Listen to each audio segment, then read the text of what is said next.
Selamat pagi saudara-saudari semua dimanapun kalian berada. Hari ini kita melihat 2 Samuel pasal yang ketiga. Pastor Josan yang menyampaikannya. Kemarin muncul seorang pemimpin Asael, sekali muncul langsung mati. Hari ini salah satu tokoh yaitu Abner, panglima dari keluarga Saul. Hari ini dia mati. Sesungguhnya dia zaman itu adalah seorang pemimpin. Dia yang memerintah atas prajurit atau kereta kuda mereka. Kemudian dia meninggal.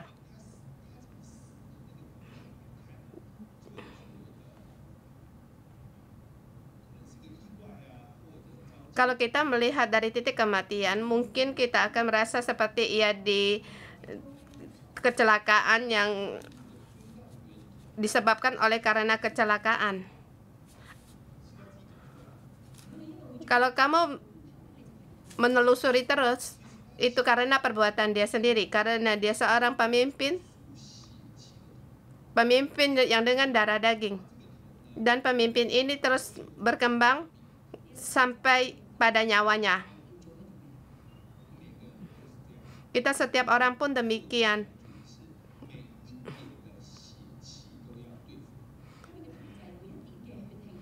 Dengan tema hari ini, dengan setiap kedagingan harus diselesaikan. Mengapa harus di setiap titik harus diselesaikan? Karena kalau tidak diselesaikan, titik ini akan bertambah besar dan akhirnya akan mencelakakan semuanya. Bukan berkata kita tidak punya kelebihan. Tuhan memberikan kita berbeda kasih karunia. Kita bisa punya kelebihan tersendiri. Kita bisa gembira. Orang lain juga memperhatikan atau memuji kita, tetapi terus berjalan. Dari setiap darah dagingan harus selalu diselesaikan. Kalau kamu lengah sedikit, maka akan mengambil nyawamu. Ayat 1 sampai dengan 5.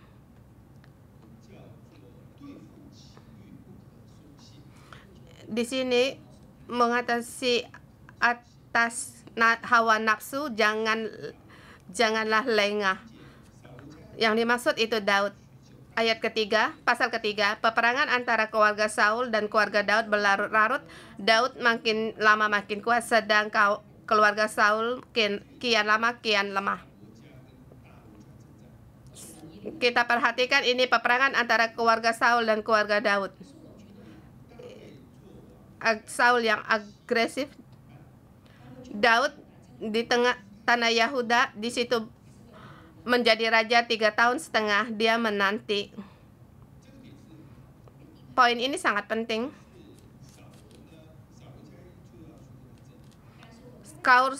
Keluarga Saul selalu bertingkah.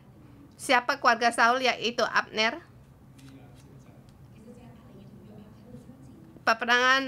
Pertikaian antara Abner dengan Yoab. Keluarga Saul atau Abner dia agresif, sedangkan keluarga Daud itu pasif. Melewati 2 tahun setengah waktu, keluarga Daud semakin kuat, tetapi keluarga Saul makin lama makin lemah.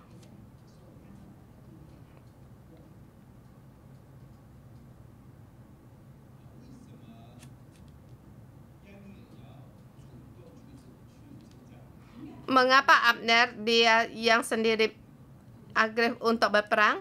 Karena dia merasa dia bisa menang perang. Saya memerintah di atas 11 suku. Kalau saya mau perang, pasti akan menang atas kamu. Dari segi manusia, dari kedagingan manusia kita melihat.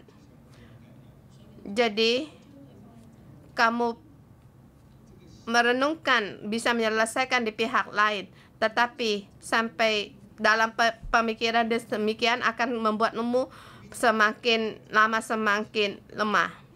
Di sini, di tempat ini, Daud memiliki beberapa anak yang dilahirkan baginya.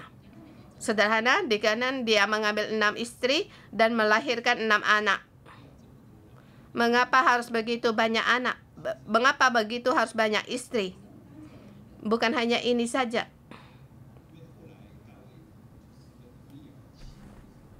Sampai akhirnya Daud bersama dengan istri Uzia, Nabi Nathan menegur dia. Dikatakan kamu sebagai tuan, apapun kamu bisa dapatkan, mengapa kamu tidak puas? Walaupun 6 istri ini belum punya nama, ini adalah hawa nafsu. Pertama, anak sulungnya yaitu Amnon.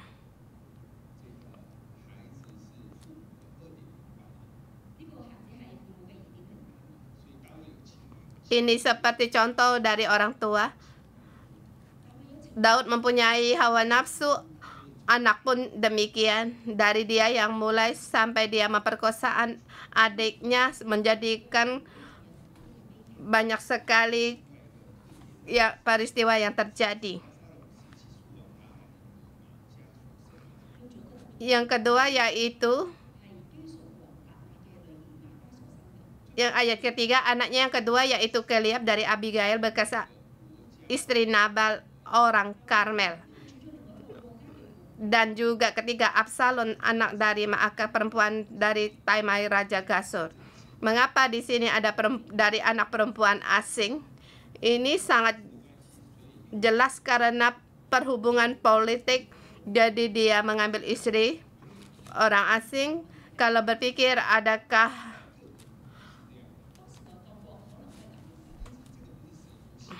pada saat kerajaan dengan kerajaan timbul sesuatu, mereka akan berbuat demikian, tetapi ini bukan yang Tuhan berkenan. Dia mengambil seorang istri, dalam pikiran mereka tidak akan berperang pada saya, dan dia mengambil anak pihak lain, dan ada kemungkinan juga itu atas usul dari pihak yang lain. Dan melihat lumayan, jadi mengambil dia istri.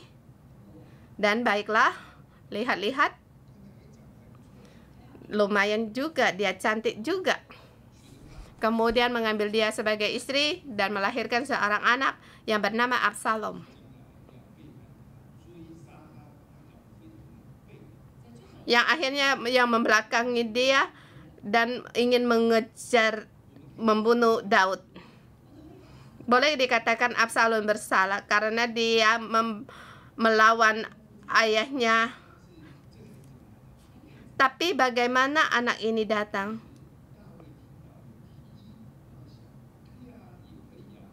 Karena Daud mendengar usul dikira baik dan juga terima.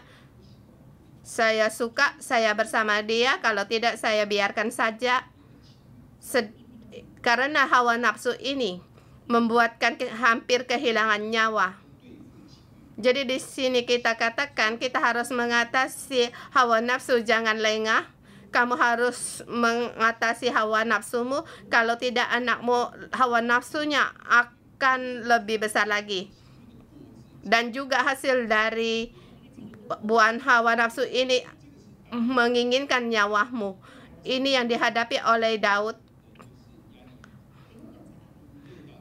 Kemudian pihak lain adalah Abner dari ayat 6 sampai dengan 21. Dengan menerima rendah diri, jangan menolak teguran. Abner dia orang yang mahir dan punya kuasa. Sesungguhnya di mana timbul masalah? Ayat ke-7, dia menghampiri guntiknya Saul dan anaknya Saul, Isi-Boset, menegur dia. Dia juga punya masalah dalam hawa nafsunya. Daud pun demikian, berhawa nafsu. Setiap laki-laki harus menyelesaikan perkara hawa nafsunya. Setelah Abner ditegur, bagaimana reaksinya? Ayat ke-8, sangat marahlah Abner. Dan sekali ditegur dia langsung marah. Mengapa orang ini bisa marah? Aku tidak berkata apapun, tetapi perkataanmu menunjukkan amarahmu. Jadi Abner, ia pun sama. Dia ditegur karena dia tidak seharusnya menghampiri gundiknya Saul.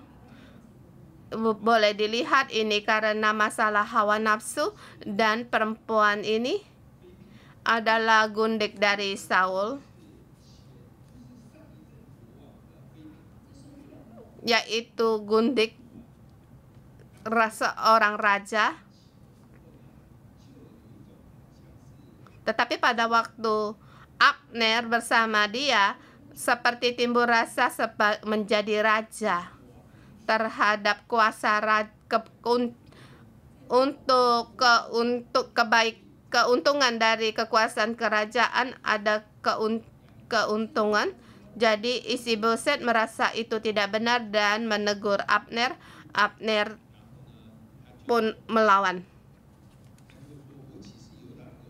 Katanya, kepala anjing dari Yehudakah aku? Sampai sekarang aku masih menunjukkan kesetiaanku kepada keluarga Saul, ayahmu, kepada saudara-saudaranya, dan kepada sahabat-sahabatnya, dan aku tidak membiarkan engkau jatuh ke tangan Daud, tetapi sekarang engkau menuduh aku berlaku salah dengan seorang perempuan. Artinya,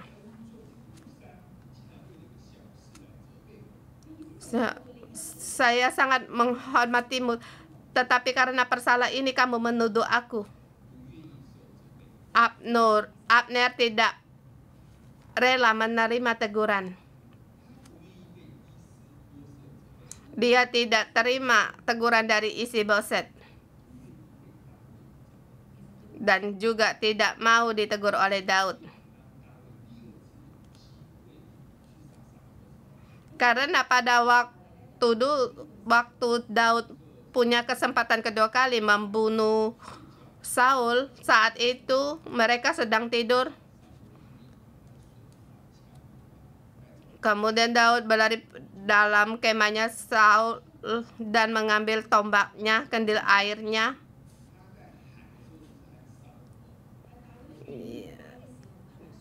Yang Daud teriak itu bukan Saul tetapi Abner. Mengapa kamu tidak menjaga rajamu? Itu pun sama. Yang dikatakan oleh Daud itu tidak salah. Dia benar. Dia tidur seperti babi. Jadi Daud menegur dia, dan Abner merasa dia dipermalukan. Daud pasti tidak suka sama aku. Jadi pada saat ada perpisahan keluarga, memelihara jarak, Abner sesungguhnya masalahnya dia tidak mau menerima teguran. Pada saat Daud menegur dia, pada Daud menjadi raja, dia pun tidak mau mendekat, ikut campur dalamnya. Dan sekarang Isi-Boset pun menegur dia. Dia ingin langsung pergi dari dia, tetapi sekarang harus pergi kemana? Aku tidak pada keluarga Saul, pergi ke keluarga Daud. Kalau tidak, akan pergi ke luar negeri imigrasi. Ini ada 3 jalan. Dipikir, mungkin pergi ke keluarga Daud itu lebih baik, membawa pasukan untuk bersandar kepadanya dan berkata kepada dia, kepala anjing dari Yehudakah aku? Atau dari mana aku kepala anjing dari Yahuda? Aku tidak punya jalan untuk mengandalkan pada Daud. Sekarang keputusanku sekarang aku memihak pada Daud dan memilih untuk membantu Daud. Karena aku tahu kehendak Tuhan pada Daud.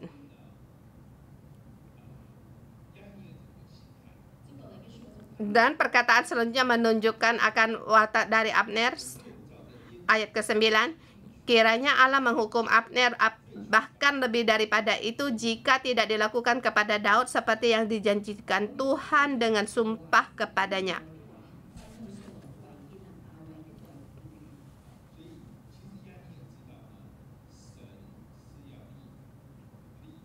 Abner tahu bahwa Allah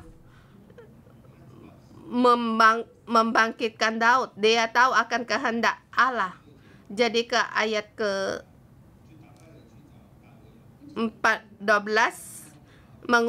Abner mengutus orang kepada Daud dan berkata, aku akan memihak kepadamu, membantu engkau. Aku tahu engkau mau membantu Tuhan mengangkatmu menjadi raja atas Israel, tetapi kamu harus juga memihak pada Abner. Sekarang aku dalam keadaan baik, yang dikatakan Allah itu tidak termasuk, jadi aku yang menolongmu itu termasuk salah satu yang masuk. Ini keadaan Abner.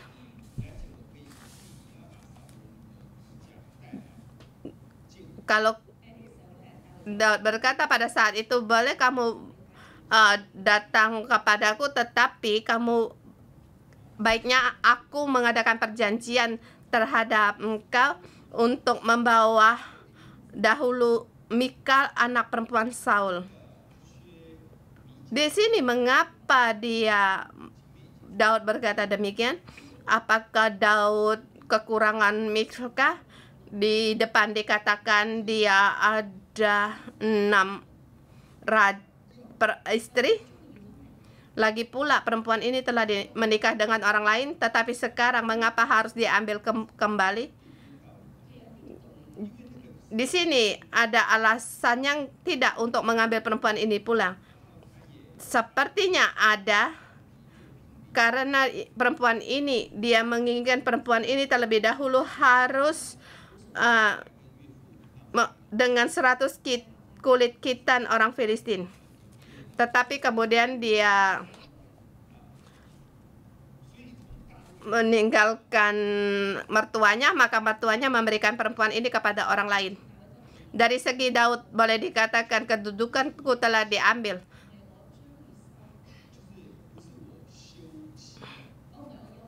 Bukan saya menceraikan dia. Jadi saya mau mengambil dia balik. Dari segi ini ada sedikit kebenaran di sini. Yes.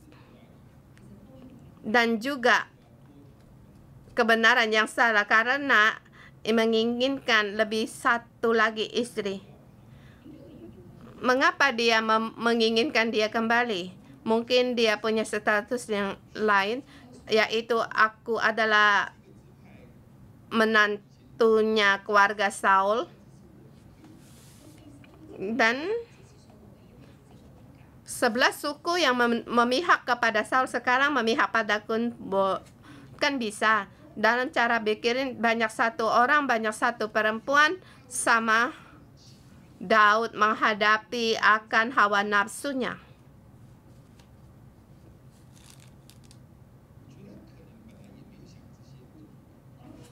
Saya berpikir mungkin dia juga berpikir akan hal ini. Sekarang Abner datang kepadanya, jadi dia berpikir bagaimana untuk menanggapinya. Jadi dia tidak boleh berkata untuk dengan leluasa untuk menerima dia. Kalau tidak, sepertinya pihak lain sangat memerlukan dia. Jadi mengambil satu persarakan yang agak sulit,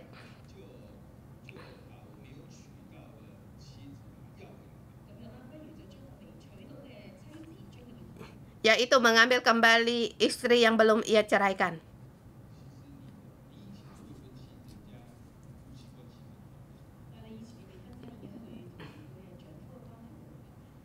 Dulu hubungan mereka sama istri sangat baik, sekarang merusak keluarga orang lain. Dan hawa nafsu ini terus ada pada hatinya Daud.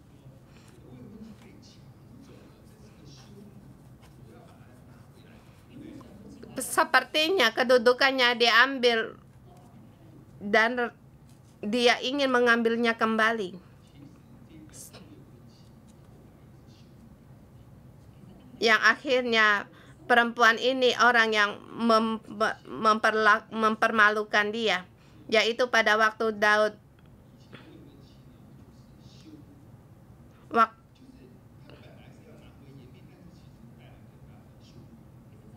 sesungguhnya waktu Daud membawa pulang Daud, tetapi Daud dipermalukan oleh perempuan ini.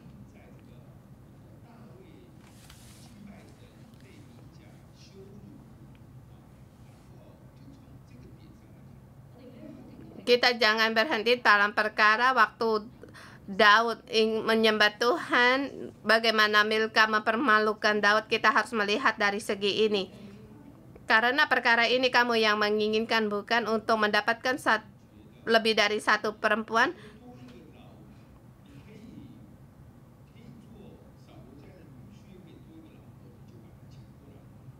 Kamu boleh menjadi menantu keluarga Saul, tetapi kamu merebut dari orang lain. Kamu merasa menjadi raja, tetapi mengambil istri orang lain. Tetapi yang kamu dapatkan itu hanya yang mempermalukan, yang harus dihadapi oleh Daud. Dan sampai kepada Abner. Abner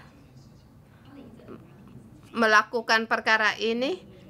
Kemudian di ayat 17 dia berkata, sementara itu berundinglah Abner dengan para tua-tua orang Israel. Katanya, tak lama kamu menghendaki Daud menjadi raja atas kamu. Sini sangat jelas.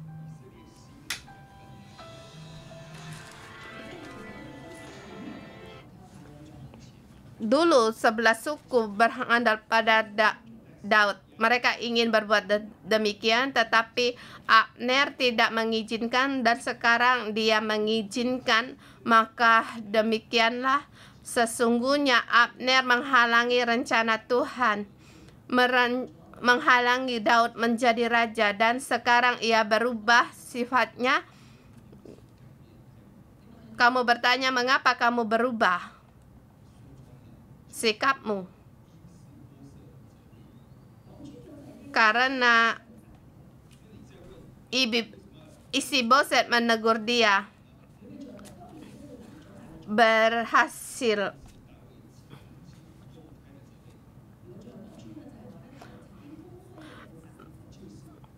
Mengapa dulu kamu Abner menghalangi Daud menjadi raja, dan Daud telah terang-terangan mempermalukan dia menjadi seorang menjadi panglima dalam kerajaan. Sesungguhnya banyak yang bisa kamu hadapi, tetapi kamu tidak mau menerima teguran, sekarang menginginkan nyawamu. Dan pada saat itu keinginan Abner diungkapkan. Kita melihat dari pasal yang kemarin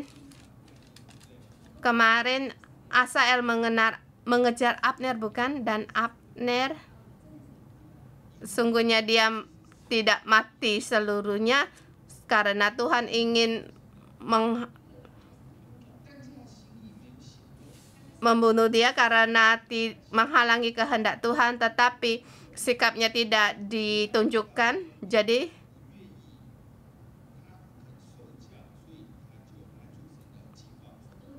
Tuhan tahu bahwa Abner tidak mau menerima didikan, menghalangi rencana Tuhan, dan menanti Abner mengatakan sendiri, dan sekarang kamu mengaku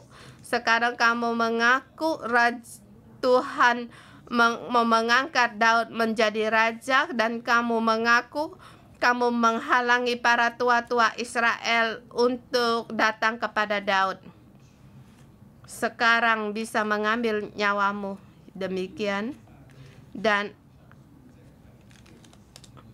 Asael, walaupun dia berlari begitu cepat, itu pun tidak ada gunanya.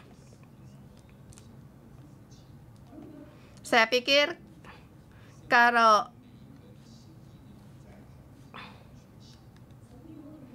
Tuhan akan membuat sifat kita dibuka terang-terangan di hadapan orang, bagaimana kamu orangnya, kamu letakkan di dalam hatimu, mungkin kamu orang lain tidak tahu, tetapi Tuhan mengetahui, dan Tuhan akan menyelesaikan, dan pada waktu Tuhan menanti kita bertobat, atau menanti seluruh keinginan kita terbuka terang-terangan, dan bagaimana ia menghalangi Tuhan, dan dan ia mengatakannya sendiri, maka layak untuk mati. Demikian, seorang pemimpin harus rendah diri dan menerima teguran. Kemudian paragraf yang ketiga, 22 sampai dengan 30 sampai akhir 39. Banyak berkomunikasi, taat sampai akhirnya. Abner muncul. Yoab muncul. Yoab tahu bahwa Abner datang, kemudian dia pergi. Apa yang dia lakukan? Apa yang ingin dia lakukan? Dia seorang panglima. Saya adalah panglima dari Yehuda. Dia panglima dari 11 suku.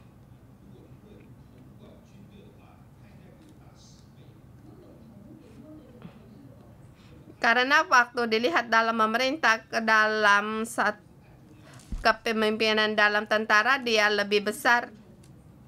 Mungkin dia di situ sembunyi-sembunyi untuk meneliti Daud.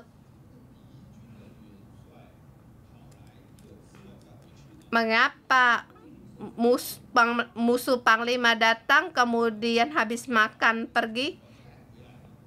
Dan mengapa dia membawa putrinya Saul datang? Jadi dia ingin bersandar. Ini keputusan yang mudah untuk didapat, dan saya membawa 10.000 orang, dia membawa 10.000 orang tentara. Aku sekarang mau membunuh dia. Jadi dia telah membunuh adik saya. Sekarang perkara terus merambat dan terjadi. Dia di situ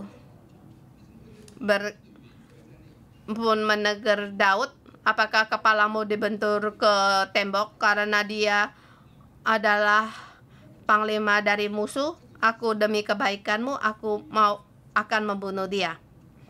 Kelakuan dari Abner.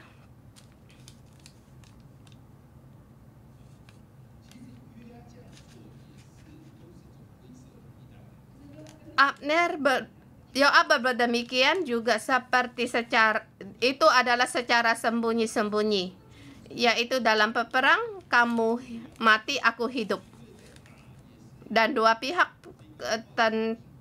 prajurit berperang, mereka pun dalam menghadapi bahaya. Sekarang kamu datang di tempatku, aku akan membunuhmu. Ini adalah secara yang tersembunyi, tapi sesungguhnya dia mau menjaga kedudukannya sendiri, karena merasa Abner akan membahayakan bagi dia. Maka dengan diam-diam dia membunuh Abner. Dan perkara ini bagaimana datang? Daud terlebih dahulu tidak berunding kepada Yoab. Seperti Isai mau memberkati anaknya tetapi tidak berunding dengan istrinya. Jadi di sini tidak ada komunikasi yang tepat. Jadi timbullah perkara.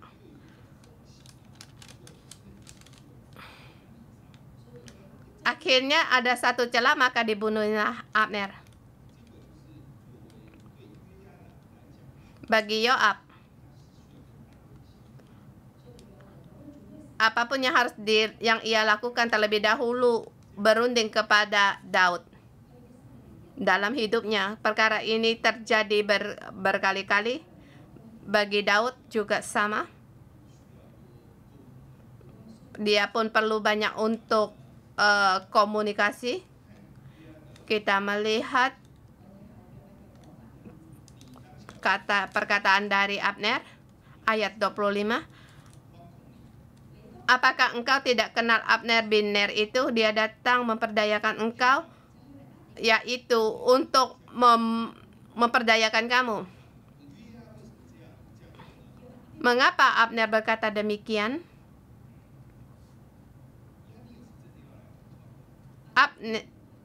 Abner ingin besar pada Daud, tetapi mengapa Yoab mengatakan dia penipu?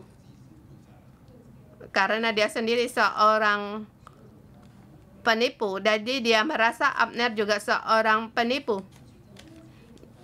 Jadi dengan cara menipu dia untuk membunuh Abner. Perkara terjadi, apa yang harus dilakukan? Orang mati di dalam kerajaan saya. Seperti pada waktu itu, keluarga Saul mati di medan perang. Daud harus menyatakan isi hatinya bahwa orang ini bukan aku yang bunuh dan bukan aku mengutus orang untuk membunuh dia. Jadi dia menyatakan, dia di situ meratap menangis. Maka dengan demikian rakyat baru percaya akan dia.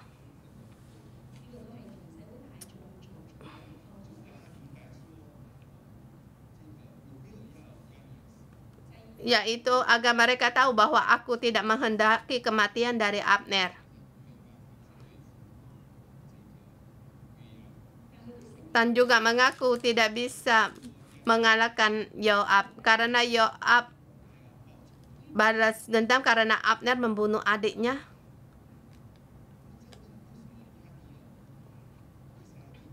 Dan kita bertanya, mengapa Abner membunuh adiknya? Karena adiknya mengejar dia. Tuhan waktu itu belum mau Abner mati, maka Abner membunuh dia. Lalu mereka pun mengadakan pertikaian yang masing-masing membuat untuk mengutus 12 orang untuk bertandingan.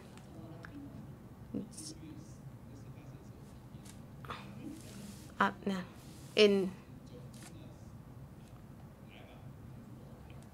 mereka di situ bertanding, siapa takut dengan siapa. Perkataan ini keluar, maka adikmu mati. Setelah adikmu mati, kamu ingin membunuh pihak lain. Perkara demi perkara terus berlalu. Dan kita bertanya, bagaimana kita melihat perkara ini? Dimulai dari mana? Yaitu dua panglima tidak berhati-hati bertemu di jalan, dan seorang berkata, kita masing-masing mengutus 12 orang untuk bertanding. Dan orang yang memberi saran ini mengira bahwa bisa menang akan sepihak itu yaitu pertikaian antara keluarga Saul dan keluarga Daud. Abner punya Abner sendiri, Yoab pun punya masalah yang lain. Dia tahu bahwa dia perang akan menang. Jadi kamu memberikan undangan, saya pun menanggapi, yaitu seorang pahlawan berbuat demikian, dan keputusan ini terjadilah perkara demi perkara, dan kita tahu kita setiap orang punya perkara dalam hidup kita.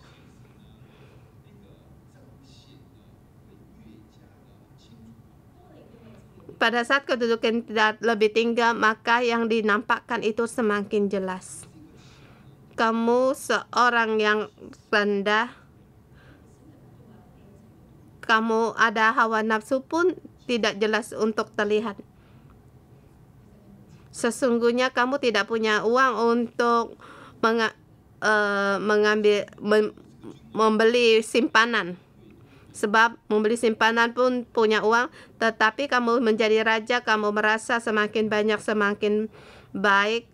Pada saat kita dinaikkan kedudukan kita, maka celah dalam hidup kita pun semakin besar. Baik masalah nafsu atau tidak mau menerima teguran, atau melakukan sesuatu dengan sembunyi-sembunyi, tidak berkomunikasi terlebih dahulu. Kamu melihat perkara yang kecil, semuanya itu harus kita selesaikan. Pada saat kamu benar-benar berantam, semua itu tidak bisa berhenti. Kamu merasa seperti Abner tahu bahwa Tuhan mau mengangkat Daud sebagai raja. Sekarang tahu bahwa tua pun ingin memihak pada Daud. Sekarang saya tidak beri. Sekarang keadaan saya baik. Saya berikan kesempatan ini. Semua perasaan diutarakan. Setelah selesai diutarakan niatnya Abner, kemudian dia pun mati. Abner harus mati, dan Yoab membunuh dia tidak seharusnya. Karena di tempat ini kelemahan dari Daud, tetapi Tuhan membiarkan kejadian ini terjadi. Yoab perkaranya perlahan diperhitungkan satu demi persatu, dan kita melihat semua keinginan manusia itu akan ditunjukkan. Walaupun cuma setitik hawa nafsu, kita harus mengatasi agar kita jangan sampai menyesal nantinya dan tidak bisa mengundurkan. Kita mohon Tuhan untuk menolong kita.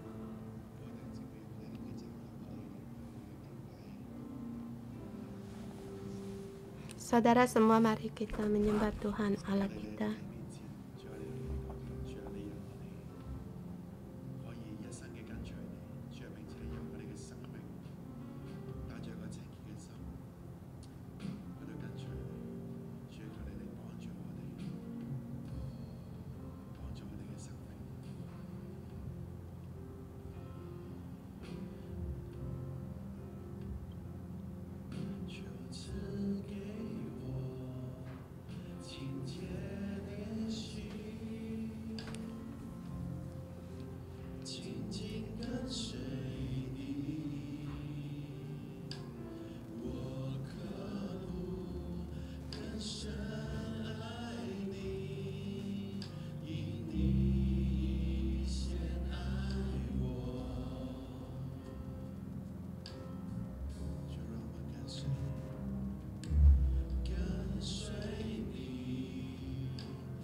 Saudara-saudari semua, dalam ayat memberitahukan kita setiap darah dagingan kita harus selesaikan. Kita lihat Abner dan Yoab. Mereka juga kita melihat karena keduniawian mereka membawakan nasib yang tidak baik, dan mohon Tuhan untuk menerangi kita, adakah ke darah dagingan kita yang membuatkan yang masih ada di dalam kita, dan kita beritahu kepada Tuhan Allah kita.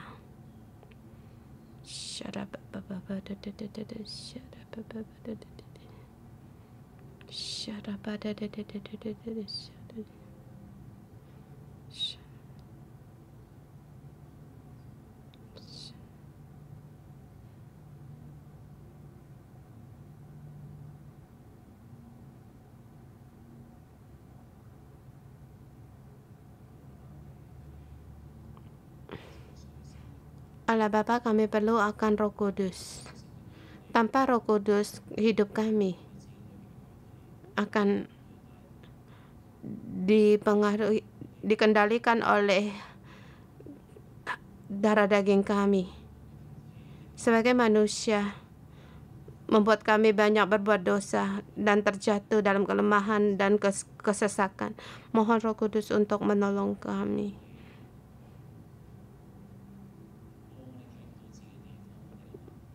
Bukalah kami agar kami melihat keadaan kami dan terlihat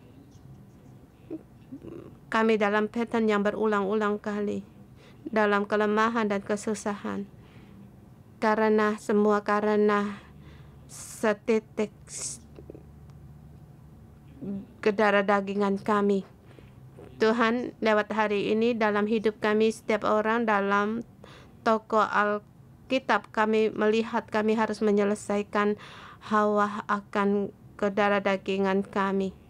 Saudara semua, kita melihat di dalam ayat ini ada orang-orang atau tokoh yang terjatuh di dalam hawa nafsu.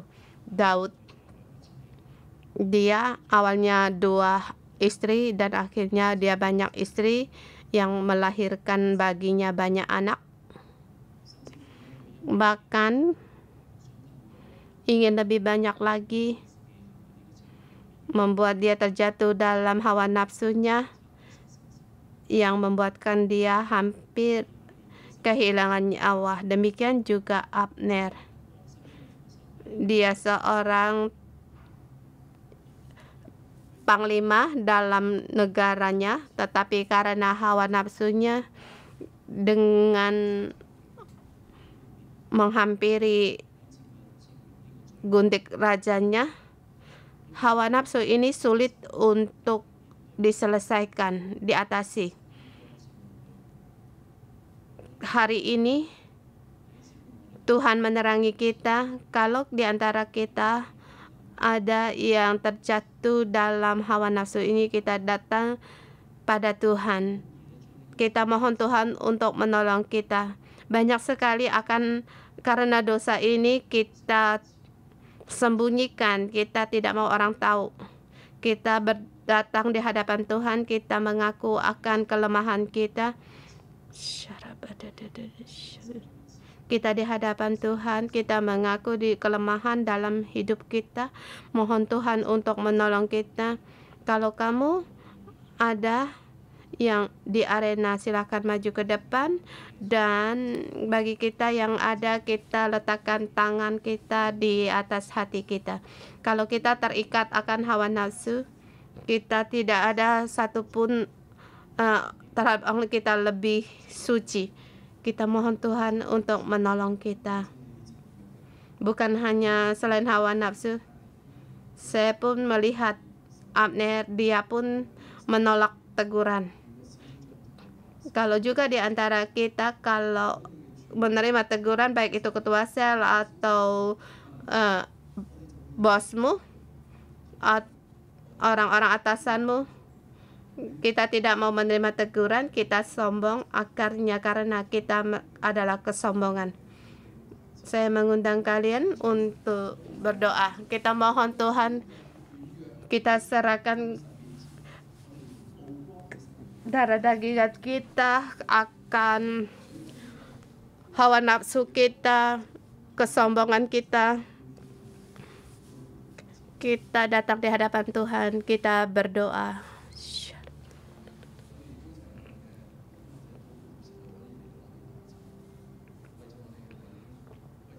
Kita berdoa, juga berdoa untuk keluarga kita.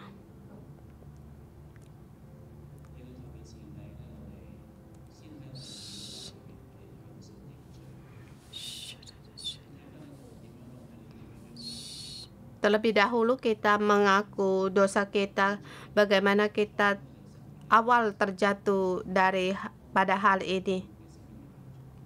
Mohon Tuhan untuk menghapuskan, mengambil dosa-dosa kita. Mohon Tuhan untuk mengampuni dosa-dosa kita, kesalahan kita, keangkuhan kita.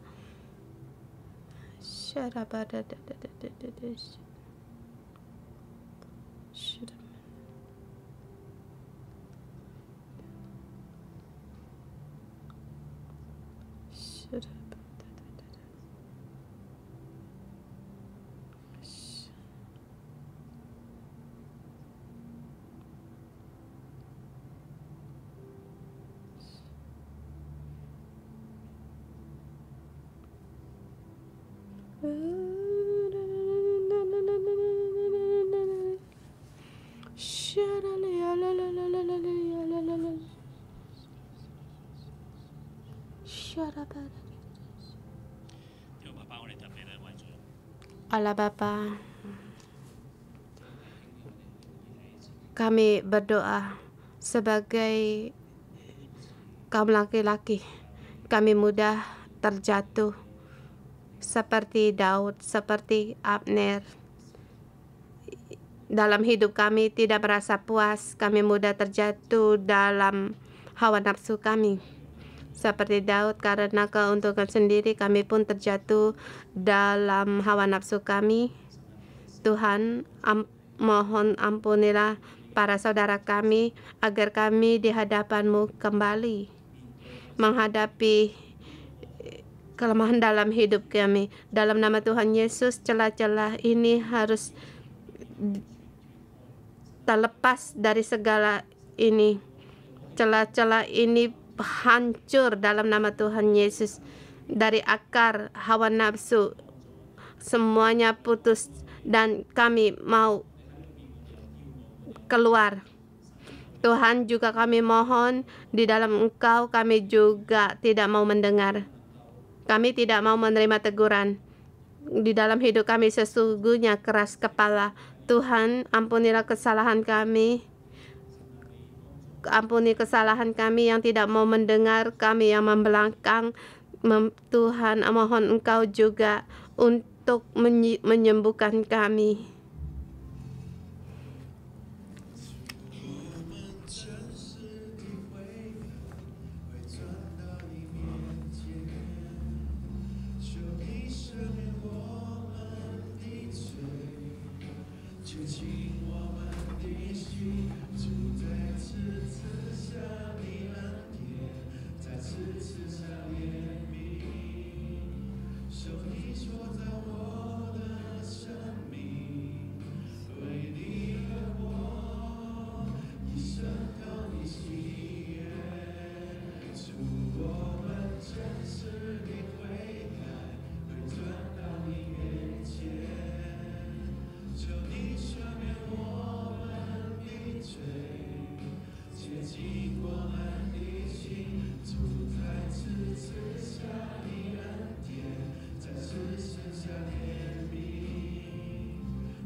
Tuhan, inilah doa kami.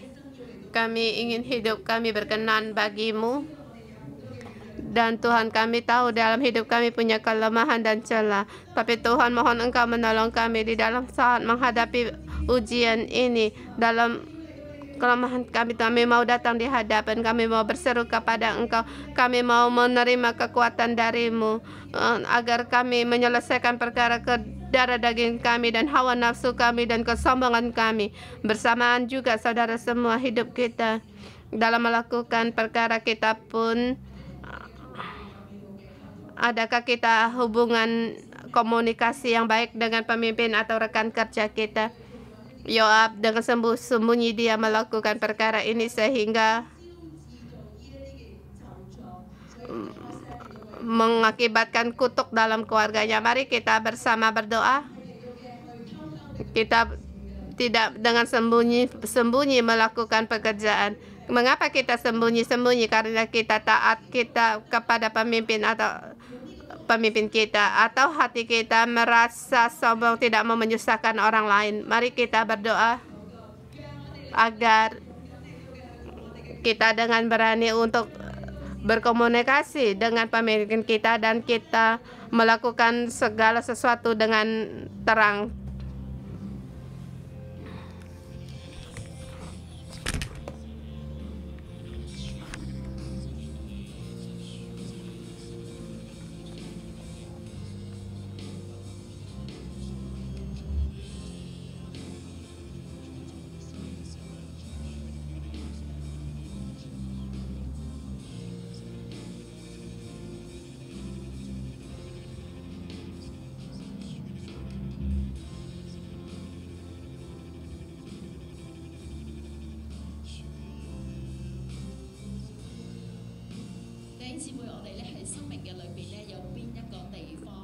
Saudara semua, di dalam hidup kita, adakah bagian hidup kita melihat orang itu, kita tidak berani bicara dengan dia, atau kita diam, atau kita seperti Yoab tidak komunikasi dengan dia, kita tidak berkomunikasi dengan pemimpin kita, yang akhirnya mengakibatkan kematian.